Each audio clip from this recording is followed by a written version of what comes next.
Amigos de Manual para Enamorarse, bienvenidos al episodio número 5 de Ana Catalina Emmerich. Por ahí me estaban escribiendo: Airán, ¿qué pasó? Te tardaste demasiado. Pero bueno, como saben, estuvimos en peregrinación. Después pasó todo lo del Papa, después vino todo lo del cónclave, después el padre ha estado súper full con todos sus quehaceres en Catholic Hospice, capellán de hospital. Después yo estaba también en otras misiones, etcétera, etcétera. Pero lo importante es que lo estamos retomando, como dijimos. Aquí estamos, listos para... Es que este capítulo 5 es un capítulo que va a ser una... El 5 y el 6 van a ser como una transición de por qué Ana Catalina tenía que escribir el libro y qué opinan los expertos de la época y los de ahora de todo lo que a ella le pasó. Eso es lo bonito. Eso es lo bonito. Mucha gente también, padre, pregunta que, Airán, ¿dónde consigues tú el libro? Si vives en la ciudad de Miami, hay una librería que se llama Fiat Voluntas Tua y ahí venden los volúmenes. El libro se llama así: Ana Catalina Emmerich, Visiones y Revelaciones Completas.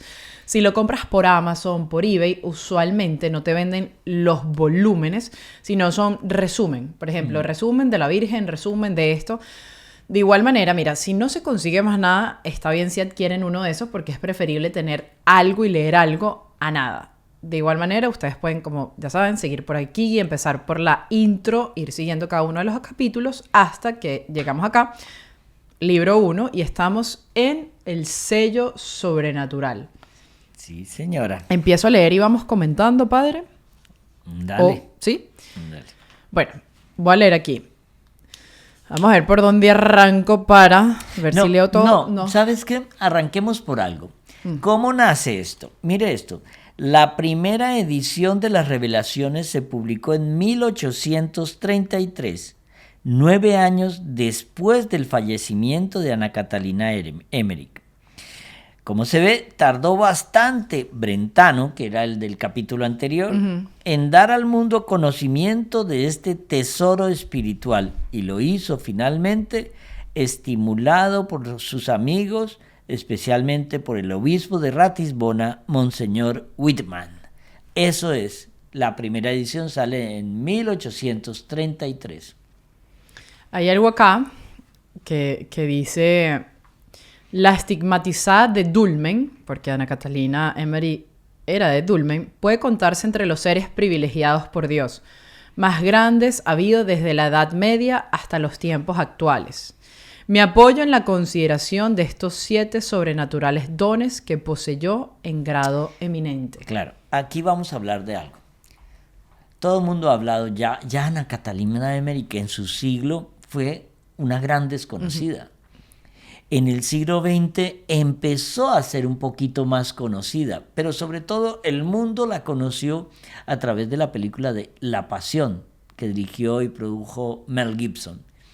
Y es cuando empieza ese hambre de Ana Catalina Emmerich. Pero en nuestro siglo, en el siglo XXI, es cuando ya ha salido a relucir por múltiples escritos, publicaciones, el internet, cómo se disparó el internet últimamente, las páginas sociales. Pero, ¿qué era lo que tenía? Aquí es donde nosotros entramos a explicar los 7 dones sobrenaturales que poseyó. El primero, virtudes heroicas de santidad y caridad. A ella le atacaron mucho las tentaciones diabólicas, los padecimientos de amor por el Señor, la misma iglesia, cómo se opuso en su momento a todo esto, pero la gente no entiende que la iglesia tiene que ser muy, muy prudente en estas revelaciones privadas y no acepta nada a la primera. Las revelaciones tienen que ser estudiadas, analizadas. Si hay algo que se mueva un poquito del dogma de la iglesia, de una vez lo paran. Y no es que la iglesia no crea, es que la iglesia es prudente a la hora de dar un nihilostat para que un libro o algo sea publicado como aprobación de la propia iglesia. Entonces, para que un libro de estos salga a la luz, tiene que ser muy estudiado, muy profundizado, y de alguna manera el hecho de que Ana Catalina esté ahora en procesos de canonización, eso lleva mucho estudio. Por eso es tan importante ver esa primera virtud, que es la virtud heroica. Padre, hay algo que a mí me dijeron hace poco y quería saber si era 100% verdad, y creo que sí. Y ayuda mucho a lo que usted acaba de leer acá, que cuando la iglesia da ese nilosta, o cuando la iglesia beatifica, canoniza a un santo, no hay vuelta atrás. Eso no hay una nulidad, por decirlo de alguna manera. Por eso, todos los pasos. No se ha presentado, pero eso habla de la prudencia de la iglesia. Muchas veces la gente pregunta, pero las apariciones de la Virgen allí o acá o más allá, y los videntes están... Es hasta que se ven los frutos de esa aparición que la iglesia puede entrar a decir, eso está bien. Claro. La número 2 que estamos leyendo aquí de los dones que poseyó Ana Catalina es los sagrados estigmas de Cristo, las señales y los efectos de la corona de espinas en la cabeza, la herida de la lanza en el costado y la perforación de los clavos en las manos y en los pies. Los tuvo semejante a San Francisco de Asís y a otras almas bienaventuradas. Claro, hay muchas personas. Es curioso que los estigmas no se presentan sino en personas de la Iglesia Católica. Eso no está en ninguna otra parte. No existe una religión, nada. Es que en ninguna religión nadie sufrió como nuestro Señor Jesucristo. Y cuando uno oye la historia de Santa Rita de Casia que acabamos de celebrar, y uno dice, wow, pero ¿cómo sufrió esta mujer? Perder a su marido, perder a sus hijos, la manera como ella le entrega a sus hijos al Señor. Y uno dice, wow, pero es que esto no tiene una explicación lógica. Aceptar el sacrificio del Señor y poner nuestra vida también para que participe de las heridas del Señor, eso es de héroes. Sí, eso es de valiente, eso sobrepasa. El tercero es clarividencia. Veía las cosas ocultas y los sucesos a larga distancia. Distinguía lo bueno de lo malo. Adivinaba los pensamientos recónditos y tenía noción de las cosas sensibles desde su nacimiento. Sí. Hay una cosa que decía Santo Tomás de Aquino en la Suma Teológica. Dice, el conocimiento de un ángel es casi lo que se llama ciencia infusa. Cuando Dios concibió a los ángeles, ya de una vez ellos tenían toda la ciencia infusa que era necesaria para la función que iba a desempeñar ese ángel, desde la creación. Okay. El ser humano es diferente. Nosotros vamos adquiriendo esa sabiduría, ese conocimiento poco a poco en la medida que vamos creciendo en la vida. Entonces, a estos santos, cuando se les revelan cosas, son como pellizquitos de la ciencia infusa. Se les revela en esa clarividencia. Pero hay que tener, de nuevo, la iglesia entra con mucha prudencia porque el demonio se mete mucho ahí. Recordemos el caso de Luisa Picarreta, cuando en una de sus apariciones el Señor le hizo quemar casi todo un volumen que ya había escrito. Y cuando el siguiente día se le apareció, entonces ya el Señor le dijo, es que el que vino ayer no fui yo. Yo lo permití para que aprendas a diferenciar cuándo soy yo, pero que el demonio se disfraza y él miente y le hizo quemar eso por la importancia de ese volumen. El Señor lo permite ¿para qué? ¿Para qué permite el Señor ciertos ataques del demonio en nuestra vida? Para que nos demos cuenta que sin Él no somos nada. Pero también para que aprendamos a reconocer las cosas de Dios cuando lo sentimos en nuestro corazón con paz, con tranquilidad y sobre todo que todo sea apegado al dogma de la iglesia. Claro. Porque de alguna manera Luisa Picarreta también en ese volumen, padre, le dice al Señor al día siguiente cuando en verdad se le aparece Jesús y le dice, vamos a continuar con el volumen, y ella dice, no, Jesús, es que lo quemé porque me dijiste tú. Pero ella también explica que ella no sentía paz. Entonces la gente muchas veces pregunta, ¿cómo saber si esto viene de Dios o no viene de Dios? Porque a medida que uno empieza a profundizar en la vida espiritual, ya el discernimiento no es tan si esto es bueno o esto es malo. O sea, ya cada vez se vuelve más difícil. Son como esos dos bienes, ¿verdad? Se llaman los dos bienes, el discernimiento de dos bienes. Pero en esos dos bienes es donde tú requieres más oración, porque ahí es donde sí tienes que ver cómo va sintiendo tu corazón. Esto no te lo puede decir más nadie. Uno busca una solución de que alguien me diga, no, es cómo te sientes tú ante eso. Y cuando tú sientas esa paz es porque de alguna manera te ayuda a ti, a tu crecimiento espiritual y a la gente que está a tu alrededor. Pero en Luis hay un detalle bien bonito. El Señor le dijo, cada vez que yo venga, hazme besar la cruz. Entonces, Luis, claro, cada vez que venía el Señor, y por eso a Luisa la representan siempre con una cruz, porque ella le decía, Señor, qué pena contigo, pero tú puedes besar la cruz, porque el demonio no puede besar la cruz. Es porque él, su soberbia no le permite llegar hasta allá. Y los sacramentales tampoco. Claro. O sea, un agua bendita, porque de hecho... Que un día tenemos que hacer un programita sobre qué son y cómo operan los sacramentales. Con agua bendita también, porque por ejemplo a Santa Teresa de Ávila, y me estoy desviando un poco, pero lo tengo en la punta de la lengua, Santa Teresa de Ávila, una vez se le aparece el demonio en el Santísimo, y ella dijo, ay, me tienes fastidiado, y le lanzó su agua bendita, ¡tuc! Y se quemó. O sea, entonces... Bueno, pues no esas son cositas que aquí poco a poco vamos aprendiendo. La número 4 de estos dones es la bilocación. En ciertas ocasiones estaba en dos lugares distintos, no solo espiritualmente, sino corporalmente. Ejemplos: su presencia en el sepelio de los restos del abate Lambert, en un caso, y al mismo tiempo su asistencia a una enferma, en otro, mientras se hallaba postrada en su lecho. Hay historias, que esto lo vamos a desarrollar más adelante, donde ella se aparece aquí en Estados Unidos. ¿En serio? Sí, y ella estaba allá pero ha sido documentado muchos años después.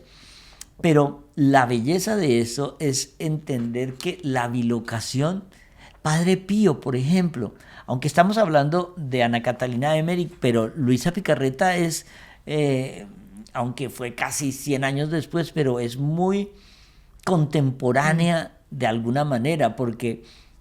Hay una cosa que cuando yo pude visitar Corato y me contaba Sor Asunta que ella, que conoció a Luisa Picarreta y que cuidó a Luisa Picarreta los últimos años, me contaba que ella todas las tardes venía un monje a confesarla y a tomar café y té, y era el Padre Pío. Pero es que el Padre Pío nunca salió de San Giovanni. Entonces... él se la pasó allá, él se quedaba allá, pero él tenía también el don de la bilocación. Y era tan fuerte que podía tomar té y galletas. Claro, porque aquí lo menciona espiritual y corporal. Y corporal. Entonces, es como uno dice, no, para el que no cree es tan difícil esto que estamos hablando, porque el Señor lo dice en la Biblia. Para el que no cree, aunque vean a un resucitado, no creerán. Eso está en la Biblia. Y de hecho, cuando el Señor resucitó, se aparece a más de 500 personas. Y hubo muchos que decían sí, pero no, no, pero sí.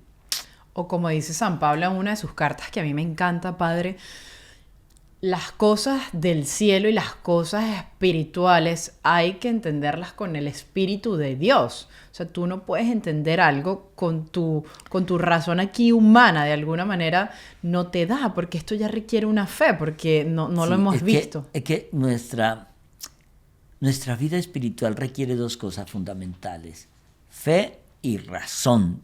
Hay que ser muy inteligente para seguir al pie de la letra esto.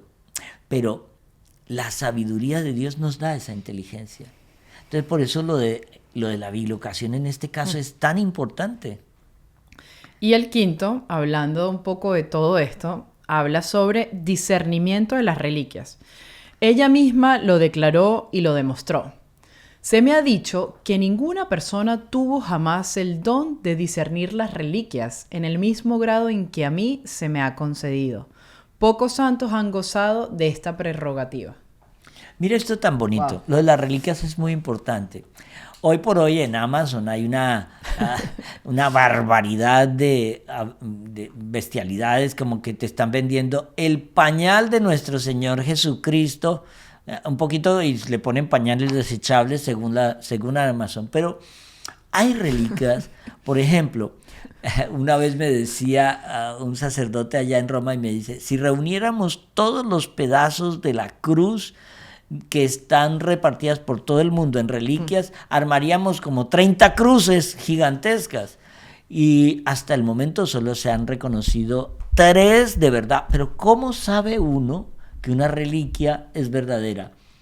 Es por el efecto que produce, por ejemplo, la pequeña que está en San... ¿Letrán? No. No digas nada, no, limítate a respirar, espérate. En Santo Toribio de Liébana, al norte de España. Ahí hay un pedazo de la cruz bastante grande y ¿cómo se ha comprobado? Porque se han utilizado durante exorcismos y es en el acto que opera. Wow. En cambio, cuando una reliquia no es verdadera, no opera nada. Pero esa reliquia, ese discernimiento sobre las reliquias, ella sabía cuál era verdadera y cuál era falsa solamente ¿Cómo? Bueno, hay que ser Ana Catalina de América. De hecho, lo vamos a estar leyendo mucho más adelante, cuando empecemos a entrar a las visiones como tal, a profundidad, y a ella le ponían las reliquias encima. Ella estaba en su trance de éxtasis, entonces personas le llevaban cosas y ella decía, esta persona es tal y tal, y un día le ponen un pelo, no sé si un pelo o algo de ella misma, y ella habla de ella misma, pero en tercera persona, o sea, como si está conociendo a alguien. Yo creo que no sé si lo dijimos por aquí. Lo dijimos como en el tercer capítulo. Sí, o sea, bien interesante y bien loco, la verdad, pero bueno, estamos... Y eso forma parte del proceso de investigación, que lo vamos a hablar en el próximo capítulo, de cómo a ella la estudiaron psicólogos, psiquiatras, médicos, sacerdotes, exorcistas, gente atea, todos, para discernir de verdad qué era lo que estaba pasando en ella. Impresionante. Y bueno, el número 6 de los dones se llama percepción sensible de lo sobrenatural. Percibía con sus sentidos el influjo y el mérito de la bendición sacerdotal, de las manos consagradas, del agua, de las campanas y de los objetos bendecidos, como asimismo de los sacramentos y de las oraciones. Padre, explíquenos esto. Mire esto tan bonito. Y siempre que ustedes vean a un sacerdote, pídanle la bendición, porque en el fondo no es el sacerdote, es la unción que el Señor le dio a uno para ser un instrumento de su bendición. Entonces, porque tiene poder, porque el poder de la bendición del Señor que nos utiliza a nosotros es el poder de sanación, es el poder de...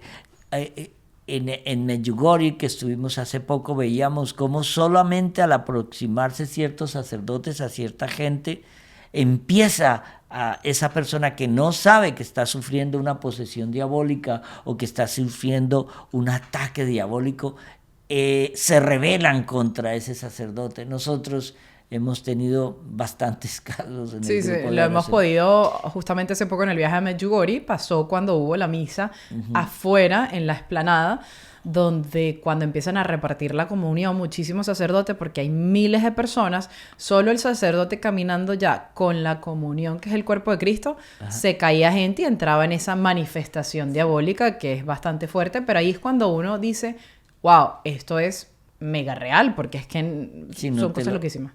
Pero bueno, esos otros episodios. Sí, pero eso forma parte de otros capítulos. Sí. Y el número 7, que es el último, es visiones teológicas, históricas y proféticas.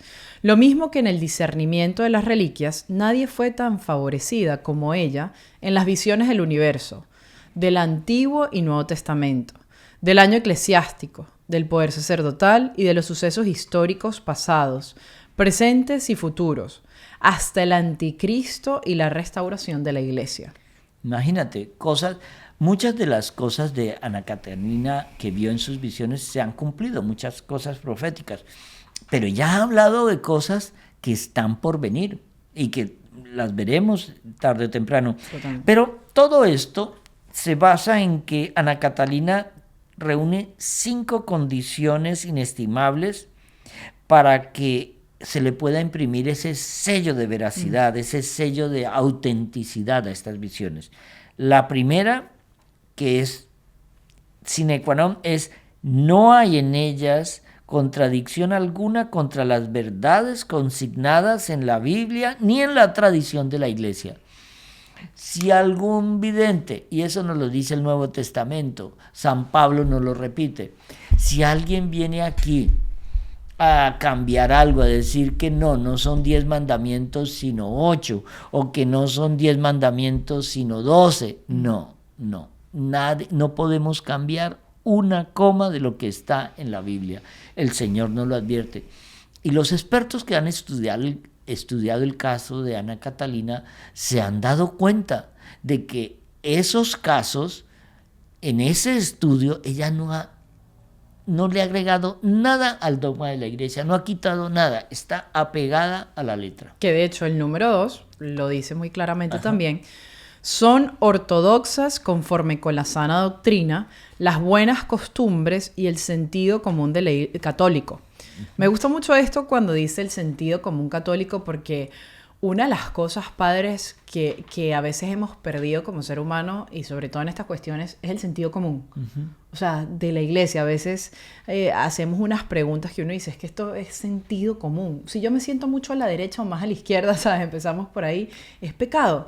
Yo creo que el sentido común, y lo que va acá es que cuando uno empieza a leer, tú dices, todo esto tiene literalmente un sentido común. O sea, es que hemos perdido en nuestra liturgia. La gente ya llega a la iglesia y pues entran a la iglesia y parece que pusieran piloto automático.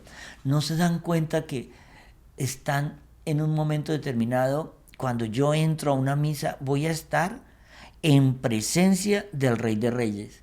Pero la gente ya hoy entra mascando chicle, ya. No es que uno sea ultraconservador, pero tú no entrarías mascando chicle a una audiencia con el rey de España o con el rey de Inglaterra. Tú no entrarías inapropiadamente vestido a una audiencia con el Rey de Reyes, con nuestro Señor. ¿Por qué? Porque es que en una de las parábolas que nos enseña en la Biblia es lo bonito cuando él dice: llámalos a todos cuando no quieren aceptar su invitación los que él eligió. Es como decir, Israel no me quiso, pero el mundo sí me querrá. Pero cuando uno se aparece a la reunión inapropiadamente vestido, el dueño de la casa lo manda a sacar de la fiesta. Claro. Pero eso es lo mismo que nos está enseñando aquí. Ana Catalina Emmerich nos está dando una aproximación a ver en la práctica cómo es esa adoración. Y mire esto, el número 3 de esta veracidad es: se conexionan y complementan admirablemente con las Sagradas Escrituras y la historia eclesiástica. De nuevo, no podemos cambiar nada. La Iglesia Católica tiene una belleza, y es que trata de apegarse lo que más pueda a la Iglesia. Tendrá nuestra Iglesia fallos, sobre todo en la parte humana de quienes la conformamos. Nos equivocamos, cometeremos aberraciones, pecados, pero la esencia, el dogma de la Iglesia es el mismo. Ahí no se va a cambiar nada. Y son 5, el cuarto es: ilustran acerca de los misterios divinos, de los sacramentos y de los preceptos, y esclarecen puntos oscuros insuficientemente definidos por teólogos y exégetas. De alguna manera, y lo hablo como laica, estos escritos, y lo hemos venido diciendo desde la introducción, nos hacen, como dice aquí, esclarecer muchas cosas que a veces nos cuesta comprender, porque nos los están contando como un cuento a profundidad, y yo creo que el ser humano a veces necesita como reconstruir un poco. Por ejemplo, cuando tú conoces a una amiga que se acaba de casar, tú le dices, cuéntame toda la historia, ¿verdad? Y tú quieres escuchar todo, qué hubo en la boda, con quién bailó, qué hizo, qué no. Entonces yo siento que Ana Catalina nos ayuda a esclarecer esos puntos que a veces están como no quiero decir simples, pero como que qué rico esto. O sea, si a usted cuando lea esto, cuando escuche esto, le provoca y le produce más ganas de rezar, de ir a misa. Mire, yo siempre doy un consejo que a mí me sirvió mucho cuando estaba empezando en mi vida consagrada. Empecé a leer muchos libros que hablaba acerca de, sobre de, y yo dije, pero si todos los libros me remiten a la Biblia, yo tengo que leer la Biblia, pero es que no la leemos. Entonces, ¿qué pasa? Viene cualquier iluminado de estos idiotas que aparecen por el mundo, perdón por lo de llamar así a los iluminados, y te dice, no, el Señor en realidad no era eso sino aquello otro, el Señor en realidad tuvo más hermanos, el Señor tuvo relaciones con la Magdalena. Por favor, le hace primero la Biblia, porque si no te van a convencer de cualquier estupidez que cualquier nuevo investigador ha descubierto y que solo se le reveló a él y a nadie más en los últimos 2000 años. No. Léete la Biblia católica. Yo he descubierto, hay muchas veces que vienen personas que porque le regalaron en el hotel esta Biblia, pero son Biblias protestantes que quitan libros, cambian conceptos. No, apéguese a la Biblia católica. Y el quinto, padre, y personas que están viendo esto, complementa justo lo que acabamos de decir, porque todas estas visiones o todos estos libros obran el bien, sin mezcla de mal, en las almas e incita a un más perfecto amor a Jesucristo. Lo que acabamos de decir, te incita a buscar más esa relación con Dios. Entonces, lo que acabamos de leer son estos 5 puntos que imprimen el sello de la veracidad y la genuidad. Ahora, aquí genuinidad. ¿Dónde está la palabra aquí? Genuinidad. Perdón. Genuinidad. Sí. Ahora todo el mundo lo dice en voz alta en sus casas. Sí. Repitan conmigo, genuinidad. Amén, gloria a Dios, genuinidad. Pero mira, quiero terminar este capítulo con algo bien interesante. Dice aquí, se honra en forma inefable el Santísimo Sacramento, se reconstruye la historia de su devoción y se esfuerza por acrecentar el amor a la divina presencia. Con amorosa piedad se muestra el sacrificio de la misa y sus santos efectos, y con tristeza se descubren los defectos de los celebrantes, que son separados espiritualmente.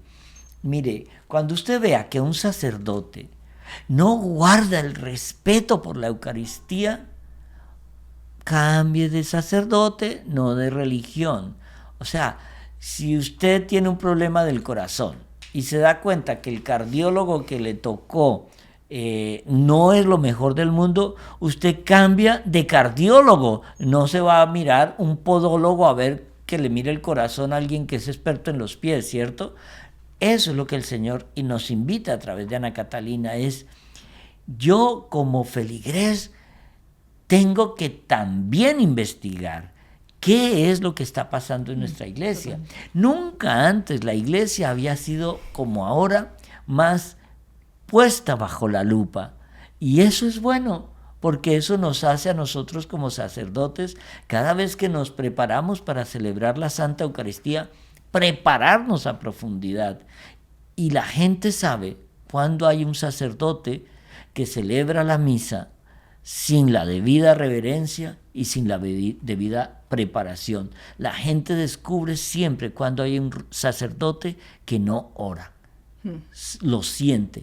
Ese es el sentido común de nuestra iglesia.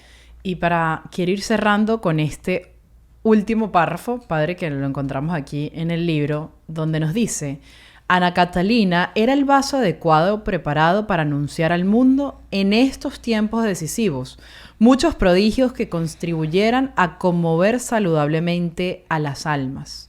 Hago un punto ahí porque de alguna u otra manera, si tú estás viendo esto, incluso a nosotros o a mí, en mi caso personal, me acaba de llegar este libro, ¿verdad? De repente, en estos 8 años empezó a resonar mucho. En el último año, Ana Catalina, fue por un amigo que se llama William Sandoval, que él tiene las reliquias y lleva parte de la causa de canonización, pero de alguna manera es cuando uno empieza a ver cómo el Señor está actuando ahí. Cada vez más personas, por eso tomamos esa iniciativa de decirle a la gente, hey, es que Ana Catalina aquí mismo lo dice, será el vaso adecuado, preparado para anunciar al mundo en estos tiempos que son decisivos, muchos prodigios que van a contribuir a las almas.